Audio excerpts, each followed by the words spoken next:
ভিন রাজ্যে রেশন সামগ্রী পাচার করার আগে 2500 কেজি রেশন সামগ্রী উদ্ধার সহ এক ব্যক্তিকে গ্রেপ্তার করল নয়াগ্রাম থানার পুলিশ।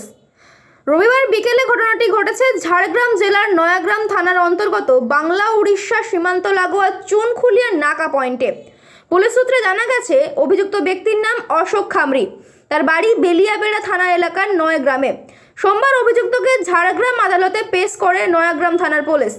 পুলিশ সূত্রে আরও জানা গিয়েছে, রবিবার বিকেলে একটি পিকআপ ভ্যানে 2500 কেজি রেশন সামগ্রী নিয়ে বেলিয়াবেড়া থানার রানটুয়া এলাকা থেকে গোপীবল্লভপুর নয়াগ্রাম হয়ে উড়িষ্যা রাজ্যে যাওয়ার সময় নয়াগ্রাম থানার চুনখুলিয়া এলাকার পুলিশের নাকা চেকিংয়ে পিকআপ ভ্যানটিকে সন্দেহ হয় আটক করে পুলিশ। সেখানে রেশন সামগ্রীর বৈধ কাগজপত্র দেখাতে না পারায় পিকআপ ভ্যানের মধ্যে থাকা 2500 কেজি রেশন সামগ্রী বাজেয়াপ্ত এবং এক ব্যক্তিকে গ্রেপ্তার করে পুলিশ।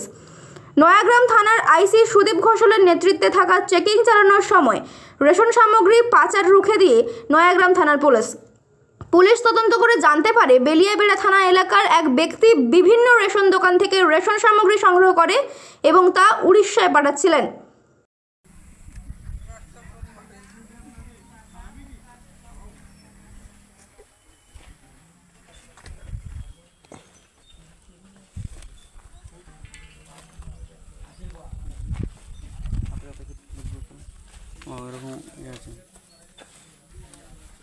ঠিক আছে, টোটাল কত? 57টা প্যাকেট আছে না? হ্যাঁ, 57টা আছে।